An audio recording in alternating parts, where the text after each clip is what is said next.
BadMan, LB, Rupert, Albert, and the Bishop Paul Brown. BadMan for the 2020-2021. And you know what it is. You know Shadrach, Meshach, and Abednego too. This is Paul and Rupert. We're back! Coming out with a brand new thought, covered under the blood in which we were born. So we know how to get to. It's for bold. A is for active. D is for determined. When you consider King David valiant, you have an idea and understanding of taking this. Stay tuned. Hallelujah, revive us again. We are excited to bring fresh commentary, good conversation with two bad men. Boy, you don't want to miss this. BadMan for Christ. Join us. Stands for determined, just like Peter when he did his first sermon. As the saying goes, BadMan for Christ. That is how we'll be for the rest of our life. Sit back, relax, and enjoy our show because you're stuck in the house with nowhere to go.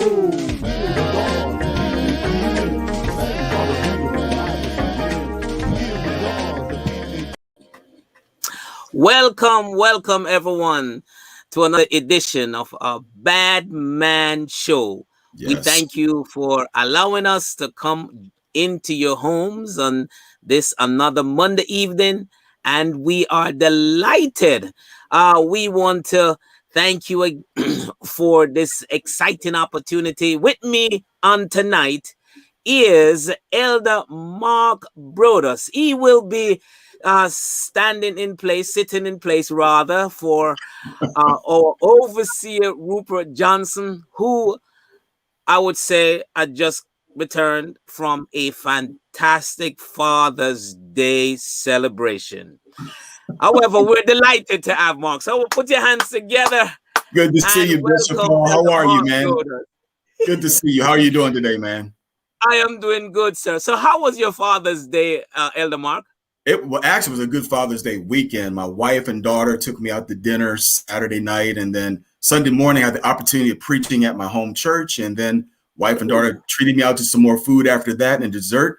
So it's been a great Father's Day weekend. Of course, you know, Fathers is an everyday thing. It's not just a one-day thing, but we're grateful to be honored on that day. What about you? Great. I had a wonderful day myself. Thank God for my family, Mrs. Brown, and our children. They big people now, rather. They came on in and just made it exciting, and we're happy about that. But I'm so delighted though to have you on the show because Overseer was traveling on Father's Day. Right. So he had a great time prior to Father's Day, but on Father's Day he was traveling. So I know he's jealous of both of us. So let us keep that to ourselves, you know. Right. You know, we thank God for it. Thank you so much though for accepting the invitation to come on and be with us to host this show. This is our second to last show for our season. And our first season, and we wanted to make it special, and so we wanted to reach out into our community and get someone from our community to be a part of our discussion, at least within our first episode. And so this evening we have someone from Neptune, Miss Diana Harris, who is the president of the MERC, that's the Midtown Urban Renaissance Corporation, and she holds quite a number of offices. So let us put our hands together for Miss Diana Harris joining us on this evening. Miss Harris, why don't you start off by just sharing with us a bit about something about yourself, something personal, professional, so that our audience get an opportunity to know who you are. Okay, thank you, gentlemen, for having me. It's my pleasure to be with you this evening. I am a retired school teacher from the New Brunswick school system. I taught there for 25 wonderful years and had a great time teaching art and a college prep program for middle school students called AVID, Advancement via Individual Determination. I was an art teacher, and that was my major. My mother always encouraged me to teach that because she always said that's your gift that God gave you. So you better use it or you're going to lose it. So that's what I did. I used to tell the kids all the time, I said, I'm probably one of the few teachers that actually have fun when they come to work. Great. Yes, I do. I tell kids all the time, I said, when you pick that profession, make sure it's not labor. All right. It has to be a joyous experience. You have to love going to work, regardless of whether or not you get paid. I hate to say that, but you got to really enjoy and love what you're doing, whatever career you choose. So. It's interesting you say that. So there's two things I love about you already. One, art is my major. All right. And my daughter is an educator, so we got two things going right there together. All right. Yes. Great. That's a gift. That is a gift. And Absolutely. I used to tell kids all the time, I said, you have to find that gift. And I would tell parents too, I said, their gift. You know what it is. I said, but you got to nurture it. I said, and you have to encourage them with it. So, then you'll like what you do, because you're going to work a lot longer than you're a kid. That's for sure. So you better love it. So tell us a bit, how did you get involved in the community work that you're doing? Well, we were always, as a family, there's four of us all together. I have a sister, I have a twin brother, and a baby brother. And my father always kept us involved in the community. He would always tell us, we had jobs early in our childhood. I mean, we were working like at 12 and 13 because my father owned his own business. So we were always there, but he was community minded, and he would say, you have to go out and volunteer so you have some type of experience. So our jobs were basically around the shop, but it was also at the Westside Community Center. We were involved with a lot of things, as far as even political things that we didn't even realize it was political, but we did it because he said, you're going to pass this out in this neighborhood. You're going to talk to people about this. You're going to get people registered for that. So that's what we knew. That's all we knew. So I think it's because of them, and our involvement with the church and extracurricular activities at school that really made us do what we do. So let me ask then. Now you actually are the president of Merck, right? Which is the Midtown Urban Renaissance Corporation. Can you tell our audience a little bit about Merck and your role? Well, Merck is a nonprofit organization that's actually been around for almost 20 years. I was looking at that date just the other day. It started in 1998 as a organization that was established by the then Pastor Paul Brown, who brought the community together. He didn't tell you all that, did he? But he was the one that started. Overseer shaking his head, I tell you. So what happened was there was a program, and it was part of what they call the UCC program, which was under the Urban Coordinating Council for the state of New Jersey. And Neptune, based on their relationship to Asbury Park, or shall I say the Midtown section of Neptune, was recognized in need of redevelopment. And there's a story behind that too. Back in 1970, Springwood Avenue was burned by uprisings that happened in our community. And that it happened on the Asbury Park end, which was really our downtown area in the Midtown and the West Side section of Asbury Park. Everything that we wanted was down there. Our shopping, our clothes shopping, it was food shopping, it was everything that we needed was right down there, and it was within walking distance. But it got destroyed back on July 4th of 1970. It went for 30 years before they even paid attention to it. And then thanks to, I think it was Senator Smith, Tommy Smith at that time, that helped us to declare that area in need of redevelopment. Christy Todd Whitman said, I'll let you redevelop, but you're going to redevelop with the community. And Pastor Brown said, we're going to get them together. All right. And we're going to make that happen. So that's where we started. What do we do? We're there to not only advocate for the redevelopment of Westlake Avenue, but also to empower the residents and help them to get involved with what's going on in their community. So with you being the president of the organization, what are some of the major challenges you faced? I'm glad you asked. When I think about challenges, and I gave that some thought, and I wrote down three things really very, very quickly. And that was that I think pride in your community is really one of the challenges that we have, is make people get involved with what goes on. The township has certain responsibilities that they have to do for you as a taxpayer. You need to know what those responsibilities are. You need to know where to go and who to talk to when you have problems in those areas. That includes safety, which is really your police department. That includes public works, which is your parks, your cleanup. You have recreation that's involved with that. You have code and construction when you need to have improvements done on your home. So I encourage people to know those various departments, know who's responsible, who's in charge, so you know the protocol of who to go see when you have problems. People have to understand that they have power, okay? And your power is with the vote.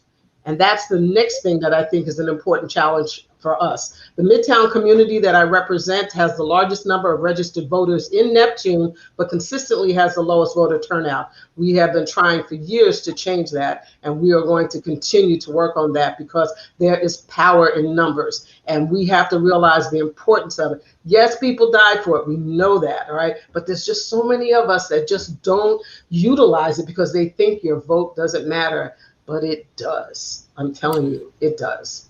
Bishop, can I ask you a question on that one? So what can you do to change the mindset of those who don't want to go out to vote? Because that seems to be a challenge going across everywhere. But what's something you would give to change that mindset of that individual?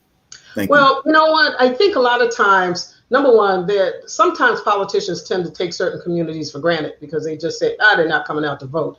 But I say to them, I said, the way you do that, I said, you change that, is that you have to understand where your problems are, okay? Whether your problems are public safety, you're not getting the type of police coverage that you need in your community, whether they're not cleaning your streets the way you want them or picking up your garbage on time, okay? Whatever those problems may be, maybe somebody's making too much noise in your community, maybe you have problems with gangs, maybe you have problems with loitering. There's a number of issues you may have, but you have to understand that that politician has to know what your problems are. And your question to them is, what you going to do about it?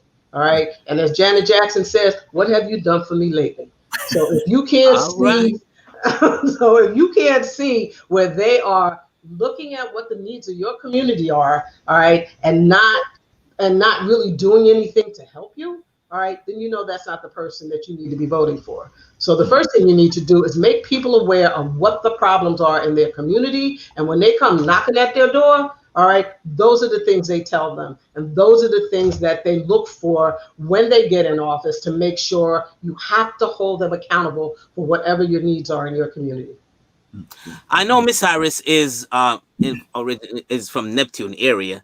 And but if you have any question in particular in regarding community service, community involvement, we're asking you to please write them so that we can have we can ask her your question and have them answered. Also, please like us on Facebook and subscribe to us on YouTube, because we want to build this BadMan Show.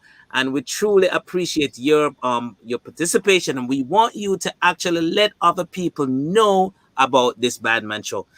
Miss Harris, I was having a conversation just a couple of days ago with my wife's uncle, and he was sharing with me that on Lake Avenue that the entire avenue was African American involved. Complete from the top to the bottom. He said that everywhere you went, all the businesses were owned, were ran by African American. Even if someone of the other persuasion had owned it, he said it reminding of Tulsa, Oklahoma. He said that was a functioning and a powerful and positive Asbury Park, Lake Avenue was. And could you speak to that? Well, what I will tell you is that we were the front for the community, for those stores, okay? When you walked in there, you saw Black people working in there, that's for sure. People of color were working the stores, or were your salesperson or whatever.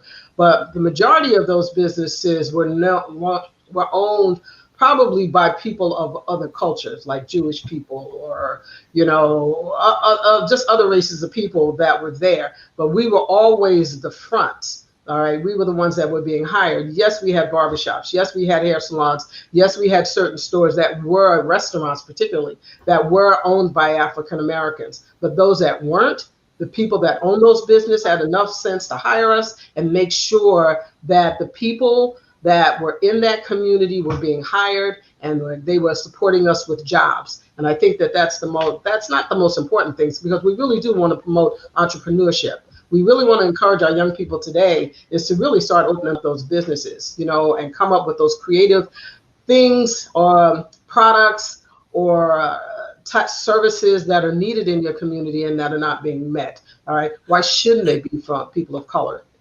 Right. I want to get back to the question that Mark had asked. I want to also let the audience know that you also ran for elected position.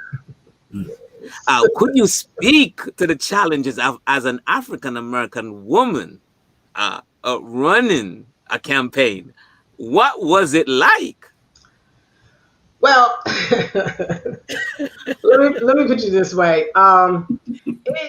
Number one, I was an independent, okay? And independents don't do well in these elections around here. They don't. You really should have party support. I will tell you that if you plan on running for any type of office, because in Neptune, you do have the Democrats and the Republican parties here, but you need their support in some way. I was going to step out and say, oh, no, I think the independents can do it, but I was wrong. I was really wrong. Let me put it to you this way. I was not so much convinced, but I was willing to give it a good fight. Let's put it that way, regardless to whether I got in or not. And I think you have to have that desire and that inner strength that says, I'm going to do this. I'm in it to win it. Okay, because if you go in with any doubt, you're only going to get crushed, because you're going to get crushed if you lose. All right. But you have to go in with the idea that even if I lose, I'm coming back, because I have things that need to be done, and the current administration is not doing it.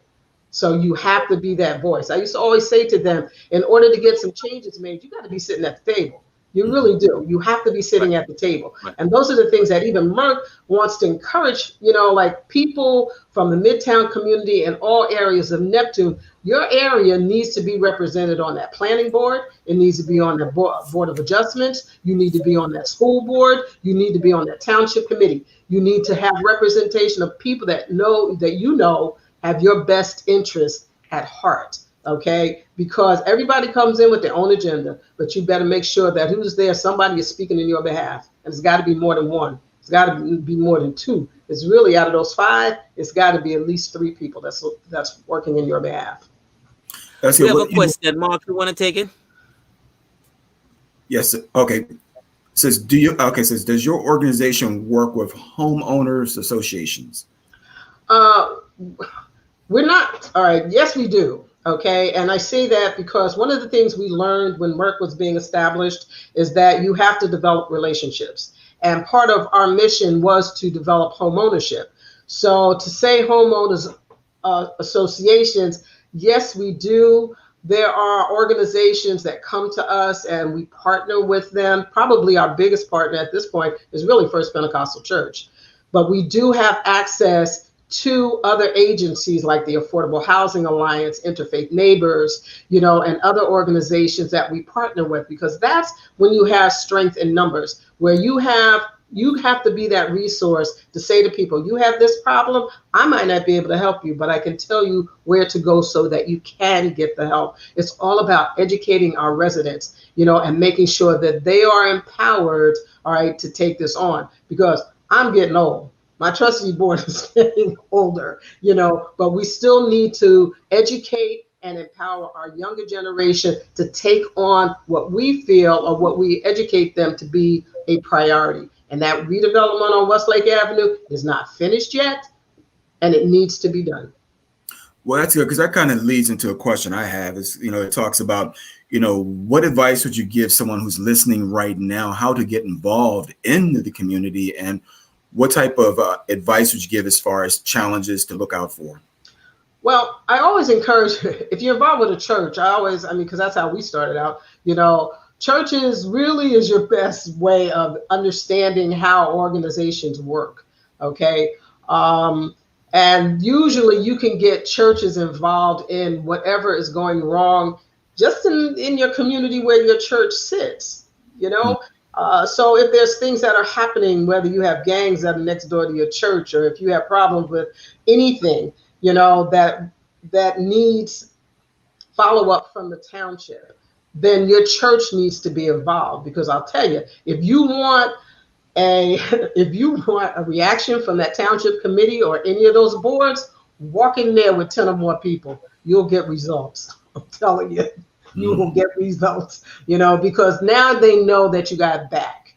Okay. You have people that are supporting it. Okay. And they know, especially the township committee knows, that each one of those people that are there represents a vote.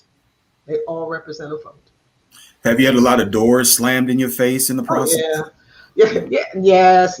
But you know what? You can't let that discourage you. You just keep moving. You just got to keep moving. Do you, as a woman, yes, you cry, but you don't cry in front of them. You go home and do that. You do what you got to do, because it's very emotional when you're out there, because you're tired, you're walking, you're talking to people, and don't think you're going to get elected sitting on your butt. You're not. You have to get out there. You have to go to meetings. As Pastor Brown told me, he says, Ms. Harris, just show up at those homeowner association meetings. Just show up. I said, well, what do I say? He said, don't say a thing. Just be there. Okay. Well, you got to put some context to it. And I know there might be folks in Neptune that is that may be watching to the BadMan Show. But with as you know, when you run for office, you have different communities. Right. And so what you want to do is you want to go to those areas that that they might not vote for you. But so if you're continually showing up at their meetings, they will get to be, you'll become a familiar face. Absolutely. And they will give you a second look. Right. And sometimes that's all you need. If you can split the vote in the other areas and win majority in your area, guess what? You got a shoe in. Yeah. All right, so you got to use this strategy. Absolutely. Yeah. But you know what, too? It's just like you also are trying to make them aware, because there's, what do we call it, the meeting after the meeting. All right, when you're mixing and mingling with people and they want to know the real deal as to why you are here.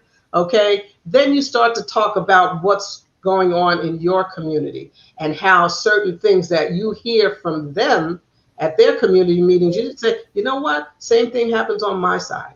Okay, where I live. And now you got some partners that's coming in with you. All right, that say this becomes a bigger issue than just one neighborhood. Now it's more neighborhoods and more people that have an issue with this, regardless of what it is. So that's why I'm saying Neptune is very separate in many ways, and they're divided by major streets, or Midtown, even Midtown itself goes out to Route 33 to Asbury Avenue, going north and south, and then north and south, it goes from Neptune Boulevard all the way over to Memorial Drive. So it's a pretty big area. But there are certain other areas that are adjacent to Midtown that have the same problems. Right. And if you start to combine those numbers, that's a force. That's a voting block that the politicians have to recognize, to say, this is a common problem that needs to be fixed. And when you show up and when you're talking the same thing over and over again to them, it makes them pay attention. I'm telling you, it does. Now, does your organization cross states? Because I live in the Washington, D.C. metropolitan area. And so now would your organization also connect with someone in the D.C. area, or is it two separate things, or how would that partnership work? Well, it's two separate things, but we can learn from one another. All right, I will tell you that. There are times when I've sat in, even in the state of New Jersey, when you start to look at what the population in Neptune is about, and we're very passive in Neptune compared to how they act up in Newark. I'm telling you, when they got issues in Newark, they show out. All right, so those are things that I'm saying we can learn from other areas. as to what you have to do in order to get results. So I suggest, I think we should reach into. That's why state conferences and national conferences and Zooms are important, because you do hear about things that are going on in other areas, and that we read these articles and say, you know what, just what's happening there over in DC, or that's happening down in Delaware, down in Baltimore. We have the same issues here. So I think it's important that we do communicate, especially people of color. We should. Mark, we got another question. You want to take that one too? Yeah, this is from Ken Walsh. It says, should black churches bank with bank owned by POC? Then we can find our own political candidates. POC's people of color. People of color, yes, it is people of color. Let's put it like this. I have seen a neighborhood that's up around the Island area of an ethnic group of people who pool their money together, all right? And when they started to pull their money together, they started to invest in housing. They started to invest in businesses. They started to make up their own banks, all right? They started to develop their own banks. They had their own shopping centers, their own restaurants, their own grocery stores, everything that was needed in their community, okay? Because they wanted their money that they were earning to be spent in their community. And that's what we have to do. We have to take our monies and start to pull it together and build our own communities. We have to invest. When you have houses that are next door to you, okay, and these houses have been abandoned for a period of time, and whether they are on the rolls for not paying taxes or going into foreclosure, why shouldn't a church try to buy those houses and rehabilitate those houses and put them back on the market at affordable prices? Okay, so that's your start. That's why I always say that churches got power. You have power, right? Because you have an assembly of people, and you're already taking in monies to protect your church or to keep your church going.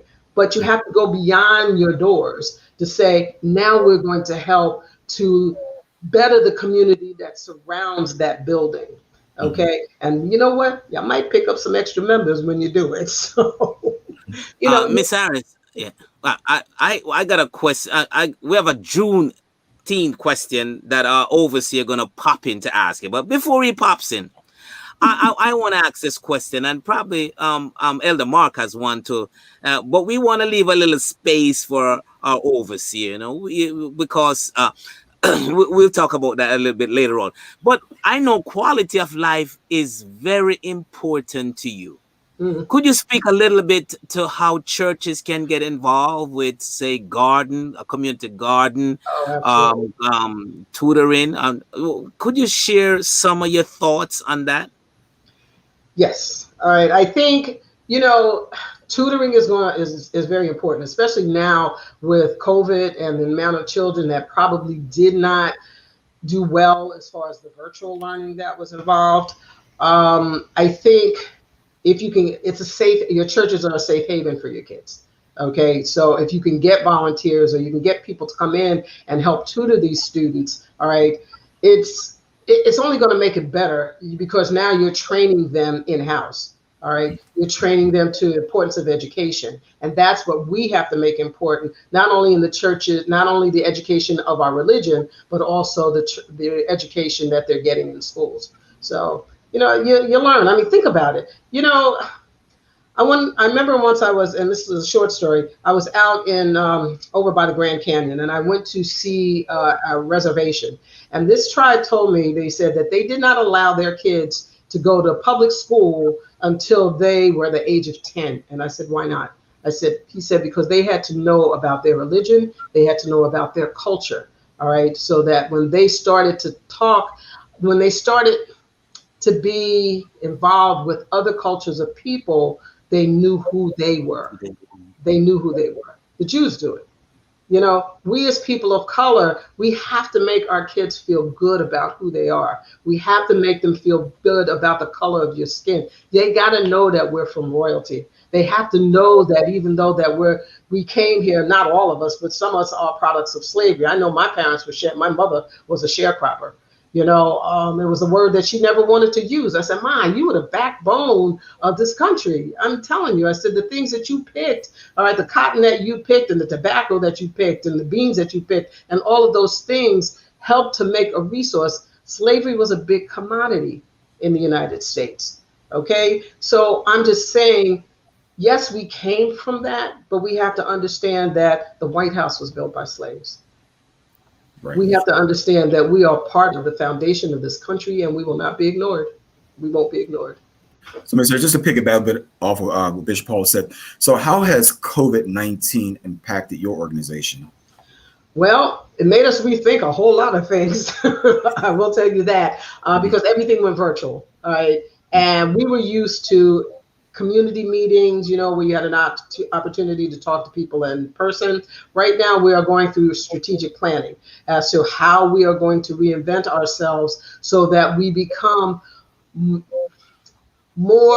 get our message out more through social media or through other mediums, all right, in order to get the word out. Because you get so tired when you're working one-on-one with people, you get so tired of hearing, I didn't know about it, I didn't hear about it. So you got to figure out how people are getting their information. And I know when the young people get their information, they get it off of those phones. So if you're not texting or if you're not creating apps for them, and stuff, then that's a whole generation of kids people that you're losing. Whereas your seniors may pick up a newspaper in a store. Okay, they may be looking at the press. They might be looking at the coaster. They may be getting it through church announcements. Okay, so we have to think of other ways in order to get our message out there to people to help educate it, because that's the whole thing. I don't want to hear them say, I didn't know. All right, I'd rather them come back to me and say, I had a problem with so-and-so and they didn't solve my problem. Okay, now we get the numbers together and now we go and we make sure that it happens, all right? Because we are taxpayers. We want good communities.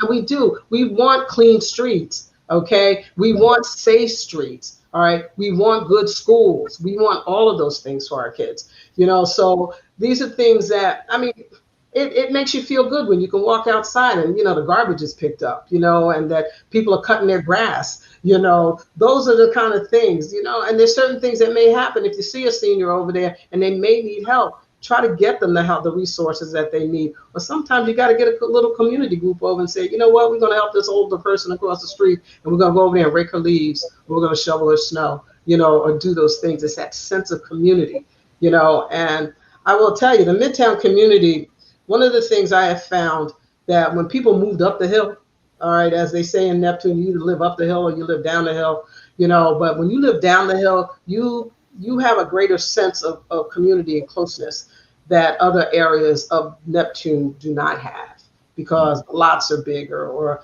maybe it's integrated, okay? And everybody's saying, oh, it's great, it's integrated, but if you ain't talking to your neighbor, what's the use? All right, yeah. So, ladies and gentlemen, here's a drum roll. We're gonna bring in our overseer Rupert. He got a couple questions to ask you. Judy, let's give it a he just can't stay away. That they let you in. Mark, I don't know what Mark, but I was praying that that the TSA would have kept you back there in the Dominican Republic. Oh no! I'm glad he's back. That's my boy. I'm glad he's back. Thank you, Mark. That's why we love each other. That's why we're brothers. That's right. I don't know about Bishop. He's just a hater sometimes. But I'm so glad to be here today with you, Miss Harris. I'm sorry I could not come on host, but Mark's doing a great job. You've given me so much information. I have so many questions. But I'm just going to ask this one question and bounce back out, let these guys do their thing, because I am a little bit tired. But there is something called Juneteenth that a lot of Black communities are not aware of. They don't celebrate it. They don't talk about it. We thank God that the state and the government is now recognizing it, but for so long it was not recognized. It took umpteen years to get Martin Luther King's birthday nationalized. Now we have this nationalized. Could you just explain probably why, or maybe our communities don't know about it? You're talking about knowing our history, and there's two important parts of our history we don't talk about. That's Tulsa and that's Juneteenth. But if you can talk about Juneteenth a little bit, why you may not know about it and what's about, so our viewers can share with their children about this important day. Thank you. Bye, everybody. Love you all. Thank you, officer. I appreciate you.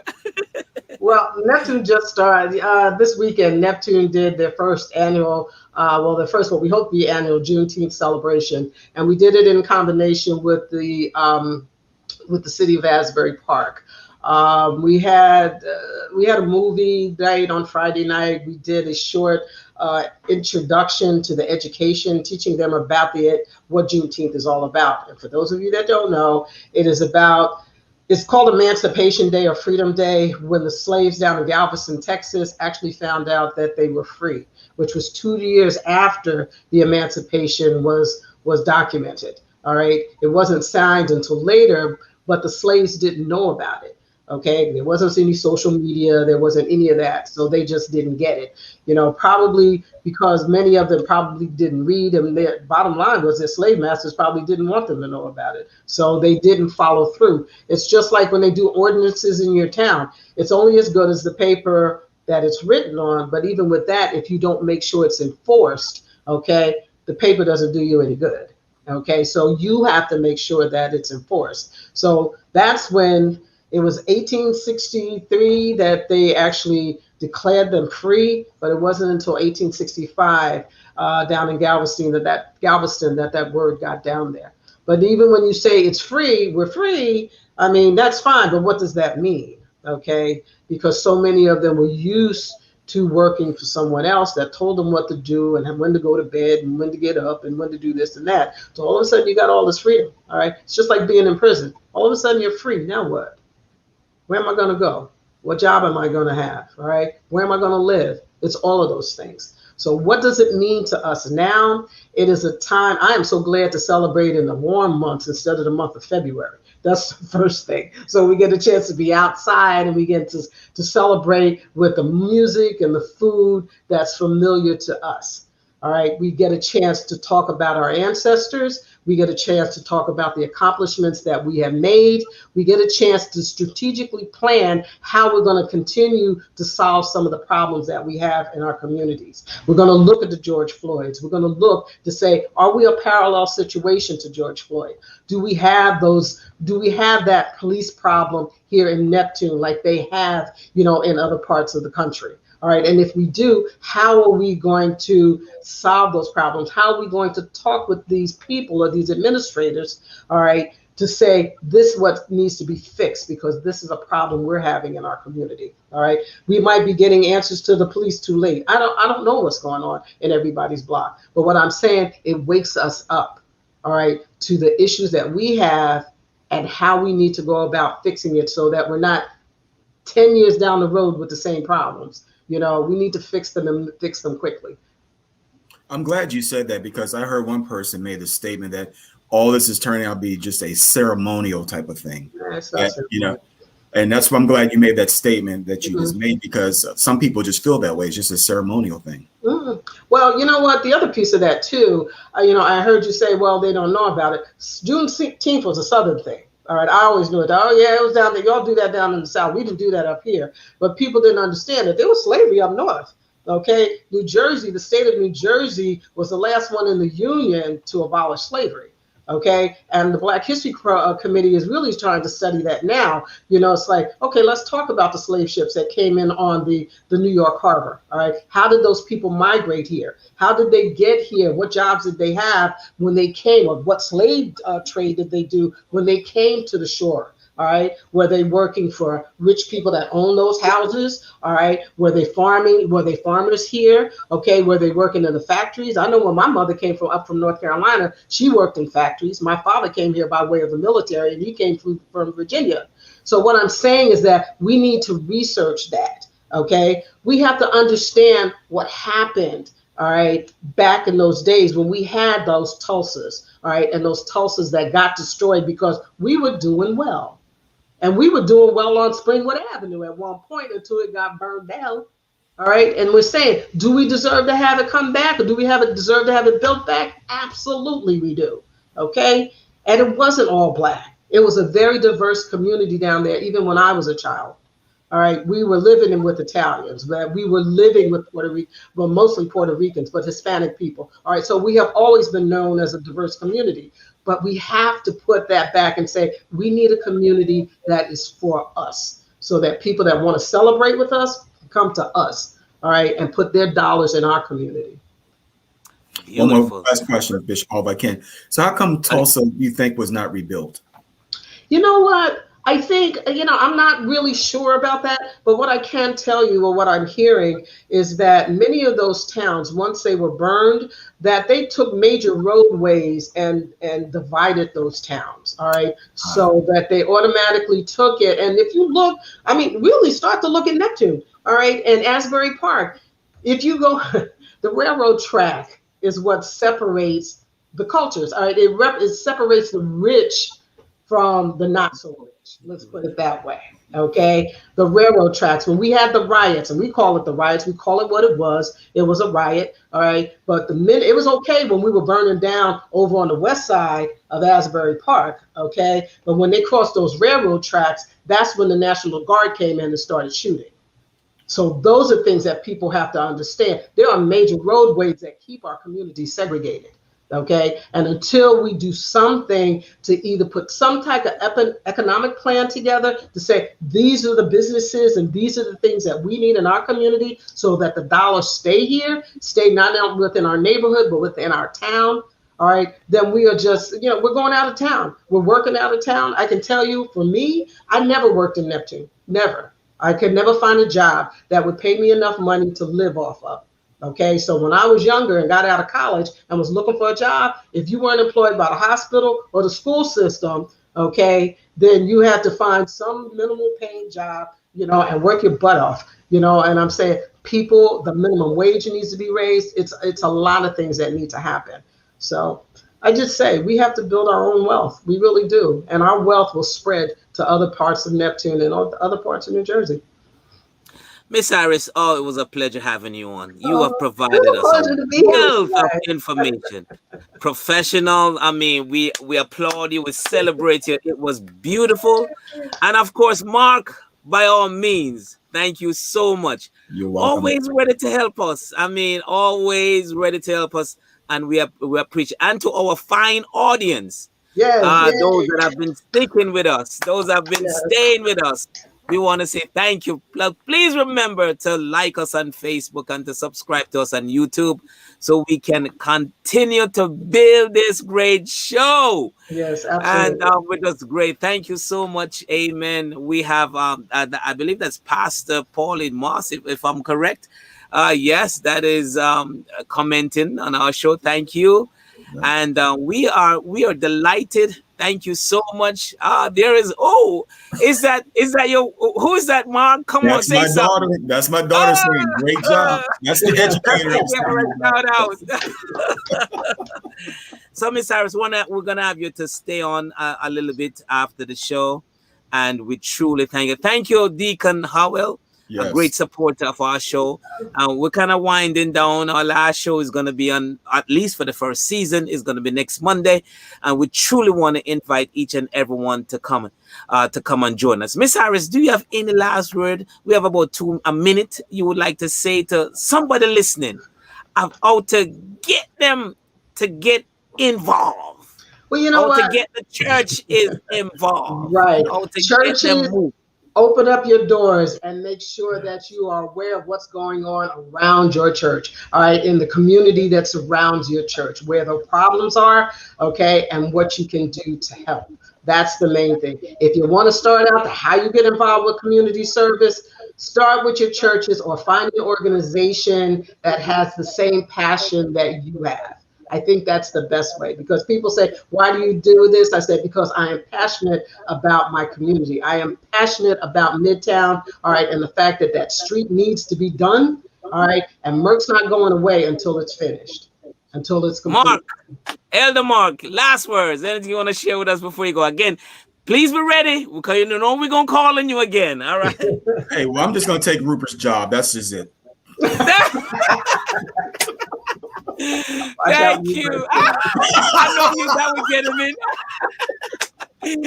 Well, everybody, God bless you. Thank you. Thank you again for another wonderful evening. God bless you. And join us back next Monday. Thank you so much, everybody. Okay. Good night and good evening. God bless you. Thank you.